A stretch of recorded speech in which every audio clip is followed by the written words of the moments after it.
Hello, I'm Melissa from C&M Travel Recruitment. Today we're here to help you prepare to look for a job.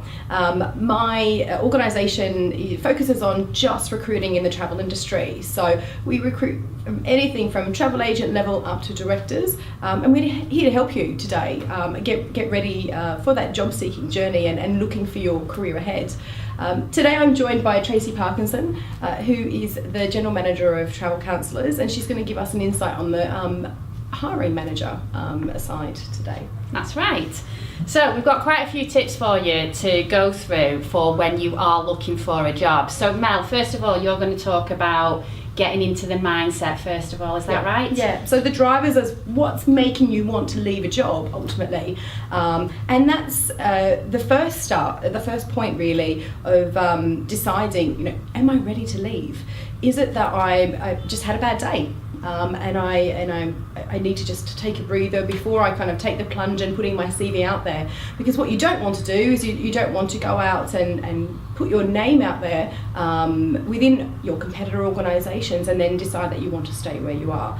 The biggest parts of job seeking really is making that decision to leave, and the biggest drivers of why people leave their job is career progression. So first of all, I would suggest maybe speaking to your line manager if you feel comfortable with them, or looking within the organisation, is there anywhere else I can stay within where I am? Is it salary? So is money the driver? Is there an opportunity for you to increase your salary at a review or within an internal move? So what I'm saying is look at everything in your current organisation before you decide that you want to move on. So once you've made that decision that yes, there's nowhere to move internally, and that I want to make that move, it's then thinking about what do you want to do? What area of the travel industry do you now want to move into? And I mean, Tracy, you know a couple of other options more than just your generic travel agents. That's right. Roles. Well, first of all, probably the first option that you would think of is another travel agency role, and that's great. You might have kind of fallen out of love with the employer that you've got at the moment and want to look at another travel group. So you could just move and do a side step.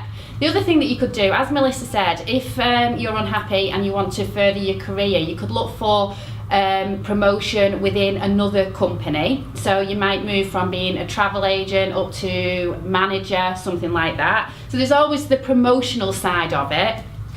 But sometimes you don't think outside of that box. You might have other options that you could look at. For example, would you be interested in working for a wholesaler and working on that side of it? So going to the other side of travel agency and being a wholesaler, helping with product, sourcing different hotels, that kind of thing. Another area that you could look into is corporate. Now, if you come from a retail travel agent, you might never have considered corporate, but there's a massive world out there, and that can further your career quite well as well.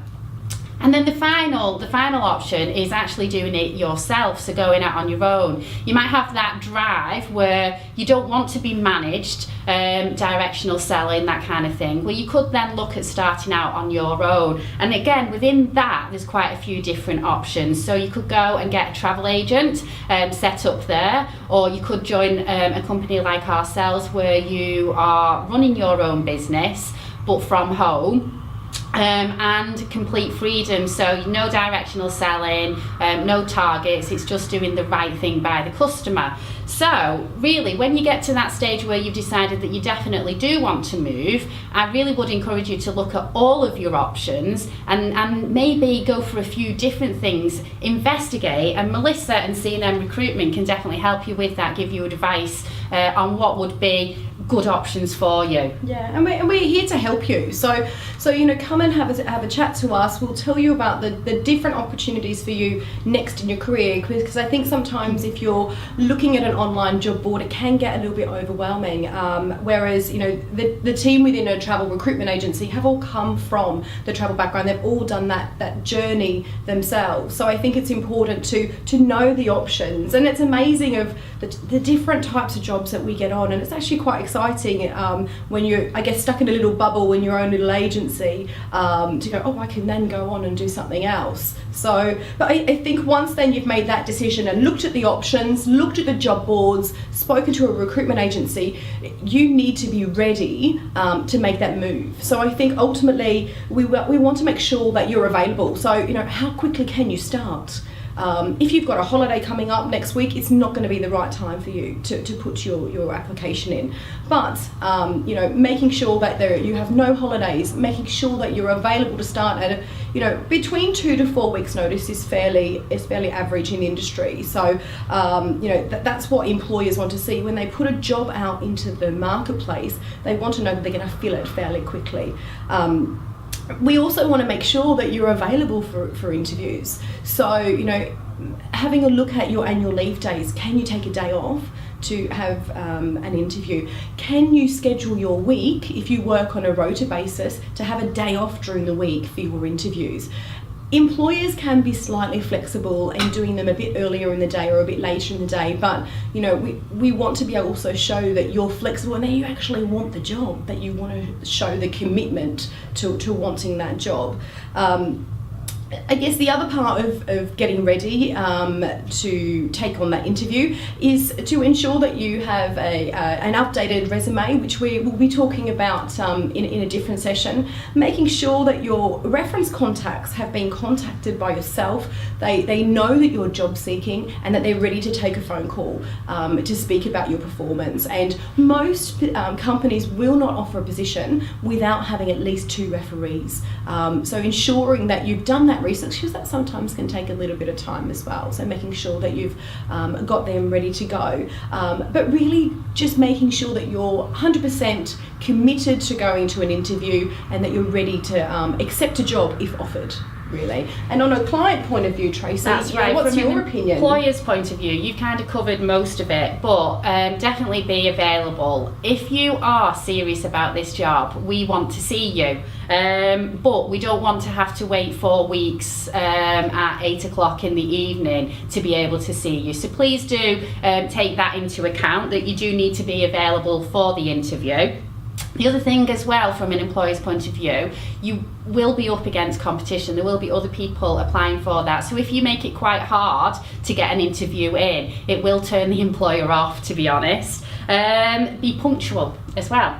So when you have got your interview all booked in, be punctual for that interview. Now, one big tip that I would give you is don't be too punctual. Don't get there too early, because that will make you feel incredibly nervous, because you will be sat there for half an hour thinking about what's going to happen once you get into the interview. So don't be too early. I would suggest probably at an absolute maximum turn up 10 minutes before, but if you can, try and turn up at the time that you've booked in.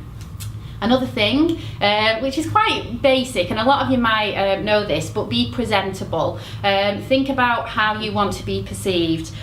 We do get people that turn up for an interview that are very casually dressed, and that is straight away the perception we have of that person. Now, when I'm talking about interviewing, I'm not talking about for travel counsellors, I'm talking about head office. We have a massive support team here for our travel counsellors, and that's what we do look for, is presentation. Is this someone that we would want to represent our company out there?